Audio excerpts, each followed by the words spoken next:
కార్యక్రమం మత్స్యకారుల సేవలో ఆ కార్యక్రమాన్ని రెండవ విడత అమలు చేయడానికి నెల్లూరు జిల్లా కావలి నియోజకవర్గానికి విచ్చేసినటువంటి మనందరి అభిమాన నాయకుడు, ఆదర్శప్రాయుడు, ఆంధ్రప్రదేశ్ అభివృద్ధి ప్రదాత, దార్శనికుడు, గౌరవ ముఖ్యమంత్రి గారు శ్రీ నారా చంద్రబాబు నాయుడు గారికి, వేదిక పైన ఉన్నటువంటి సహచర మంత్రివర్గ సభ్యులు, పార్లమెంట్ సభ్యులు, శాసనసభ్యులు, జిల్లా కలెక్టర్ గారు, నియోజకవర్గం నలుచెరగల నుంచి విచ్చేసినటువంటి నాకు తెలుగుదేశం పార్టీకి అత్యంత ఇష్టమైనటువంటి మత్స్యకార సోదరీమణులందరికీ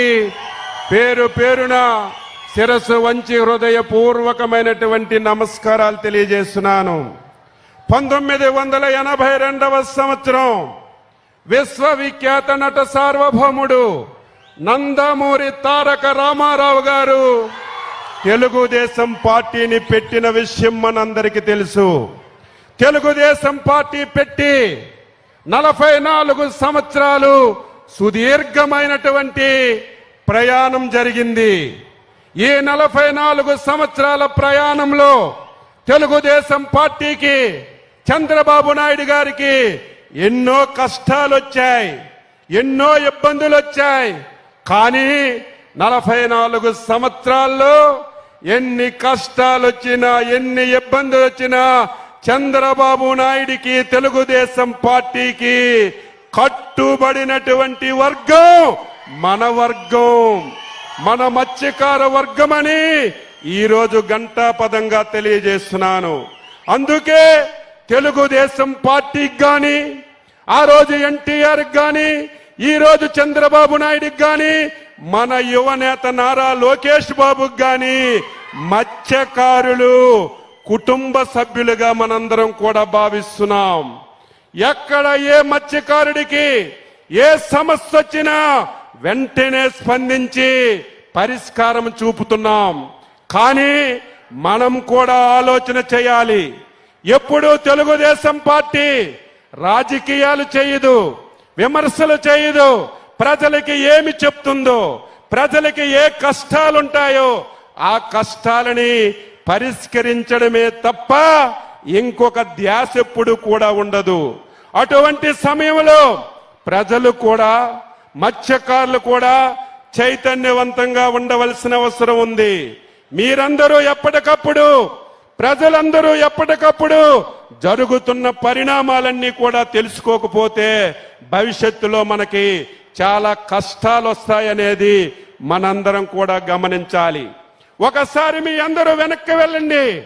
2014-19 రాష్ట్రం విడిపోయింది. అప్పుల్లో మనం ఉన్నాం, ఏమీ చెయ్యలేమనుకున్నాం. కానీ అనుభవం ఉన్నటువంటి చంద్రబాబు నాయుడు గారిని ముఖ్యమంత్రిగా మనందరం చేసుకున్నాం. 2014 నుంచి 19 వరకు నేను ఎన్నోసార్లు ఎమ్మెల్యేగా ఉన్నాను, ఎన్నోసార్లు నుంచి రాజకీయాల్లో ఉన్నాను, ఎన్నో ప్రభుత్వాలను చూశాను, చంద్రబాబు నాయుడు గారిని కూడా ముఖ్యమంత్రిగా చూశాను. కానీ 2014-19 ఈ రాష్ట్రానికి ఒక స్వర్ణయుగం.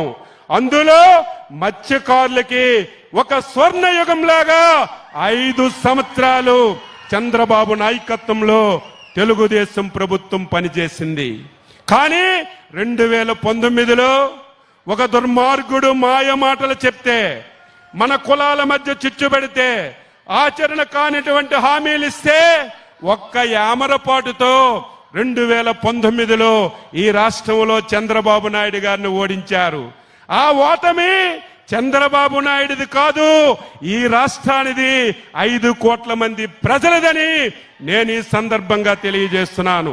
ఎందుకు ఈ మాట అంటున్నానంటే 2019లోనే మళ్ళీ చంద్రబాబు నాయుడు గారు ముఖ్యమంత్రి అయితే ఈసరికే ఈ రాష్ట్రం ఈ ప్రపంచంలోనే ఒక అగ్రగామి రాష్ట్రంగా తయారయ్యేది.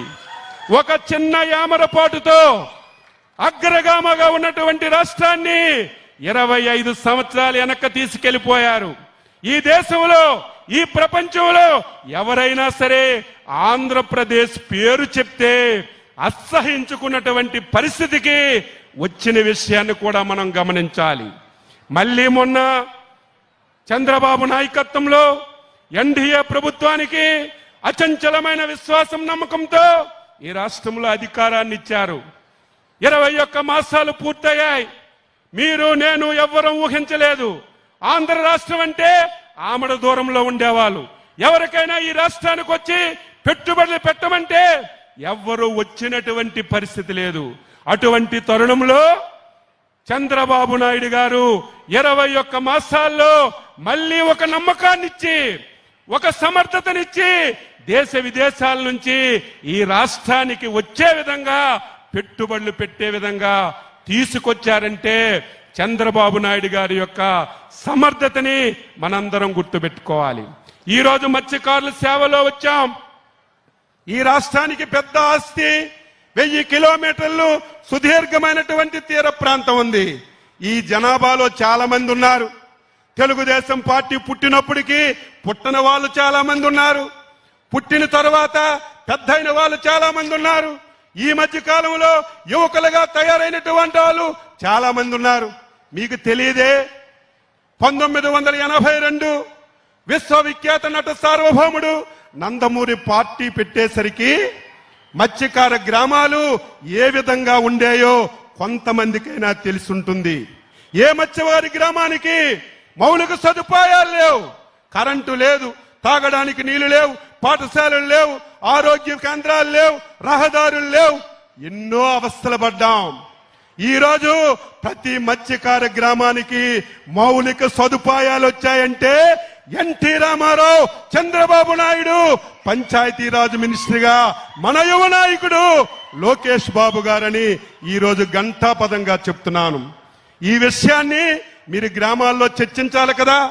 కొత్తగా యువకులు వచ్చారు, మా గ్రామానికి కరెంట్ వచ్చింది, మా గ్రామానికి ఆరోగ్య కేంద్రం వచ్చింది, మా గ్రామానికి మంచినీటి పథకం వచ్చిందంటే ఎవరు తెచ్చారు, ఏ పార్టీ తెచ్చారు, ఏ నాయకుడు తెచ్చారు, కొత్తగా వచ్చిన వాళ్ళకి చెప్పవలసిన బాధ్యత మీ అందరిపైన కూడా ఉంది అని ఈ సందర్భంగా తెలియజేస్తున్నాను. ఈరోజు మత్స్యకారులు ఎవరైతే 2 మాసాలు వేట నిషేధ సమయం ఉందో గొప్పలు చెప్పుకుంటున్నారు, మేమున్నప్పుడు 10,000 ఇచ్చామని. ఈ పథకం ప్రారంభించడానికి కర్మ కర్త క్రియ మన నాయకుడు చంద్రబాబు నాయుడు గారని చెప్పి తెలియజేస్తున్నాను. 2014-19లో 4,000 రూపాయలతో ఈ పథకాన్ని చంద్రబాబు నాయుడు గారు ప్రారంభించారు. ఈ పథకం ఇస్తే మీకు సరిపోతుందా? ఏదో 2 మాసాలు వేట నిషేధ సమయంలో వేటకెళ్లడం లేదు, జీవనోపాధి కష్టంగా ఉంటుంది, ఇచ్చిన డబ్బుతో జీవనోపాధి చేసుకోవడానికి ఈ డబ్బులు ఉపయోగపడతాయి తప్ప సంవత్సరం అంతా ఈ 20,000, 10,000, 4,000తో మత్స్యకారులు జీవనం సాగించలేరు. 2019లో ఆనాటి ప్రభుత్వం, ఆ పేరు చెప్పున పార్టీ పేరు చెప్తే దరిద్రం మనకు అంటుకుంటుంది. అంత దుర్మార్గమైనటువంటి పార్టీ నాయకుడు 5 సంవత్సరాలు ఈ రాష్ట్రాన్ని పాలించాడు. నేను అడుగుతున్నాను, మత్స్యకారులు ప్రశ్నించవలసిన అవసరం ఉంది. అచ్చెన్నాయుడు తప్పు మాట్లాడితే నన్ను ప్రశ్నించాలి. ఏ రాజకీయ పార్టీ అయినా, ఏ నాయకుడైనా అబద్ధాలు మాట్లాడితే గోబ గుయ్యమనిపించినట్టుగా మీరు వాస్తవాలు చెప్పకపోతే పని చేసిన వాళ్ళకి చైతన్యం రాదు, పని చేసిన వాళ్ళకి ఉత్సాహం రాదని ఈ సందర్భంగా తెలియజేస్తున్నాను. 5 సంవత్సరాలు, సంవత్సరానికి 10,000 తప్ప ఒక్క పైసా గాని మీరు చేపలు పట్టుకోవడానికి ఒక్క వస్తువు గాని 5 సంవత్సరాల్లో ఎవరికైనా ఇస్తే రమ్మని చెప్పి ఛాలెంజ్ చేస్తున్నాను. ఎంత దుర్మార్గం అంటే ప్రభుత్వం ఇస్తున్నటువంటి ఆయిల్ సబ్సిడీ డబ్బులు కూడా బాకీలు పెట్టేశారు. ఇంకొక దారుణమైనటువంటి ఘటన, ఎవరైనా మత్స్యకారులు వేటకెళ్లి ప్రమాదవశాత్తు చనిపోతే వాళ్ళ కుటుంబానికి 5 లక్షలు ఇవ్వాలి. ఎప్పుడు ఇవ్వాలి? వెంటనే ఇస్తే ఆ కుటుంబానికి ఉపయోగం.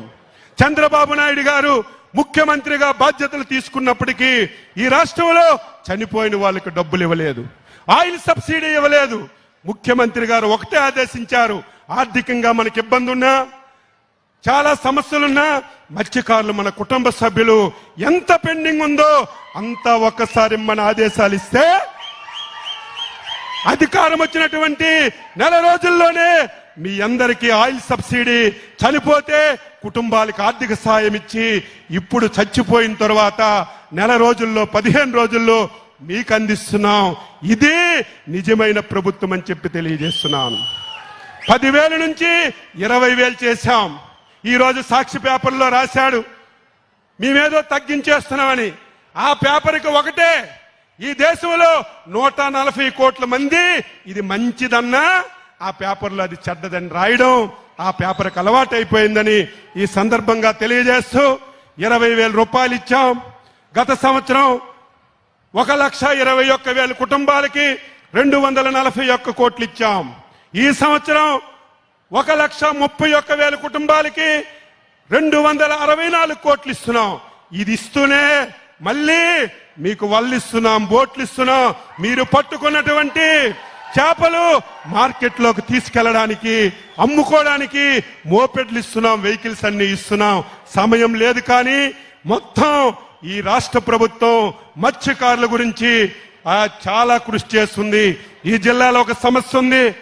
ఇతర రాష్ట్రాల నుంచి మత్స్యకారులు వచ్చి ఈ రోజు మన వేటకి ఇబ్బంది కలుగుతుంటే ఈ రోజు వాళ్ళని అరికట్టాలంటే దుర్మార్గమైన ప్రభుత్వం గతంలో బోట్లు కూడా ఇవ్వలేదు.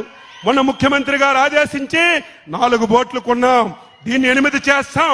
రేపు భవిష్యత్తులో ఇతర రాష్ట్రాల నుంచి ఎవరు వచ్చి మీ యొక్క సంపదకి ఇబ్బంది లేకుండా చేస్తామని ఈ సందర్భంగా తెలియజేస్తూ మీరందరూ కూడా నిరంతరం చర్చలు చేయాలి.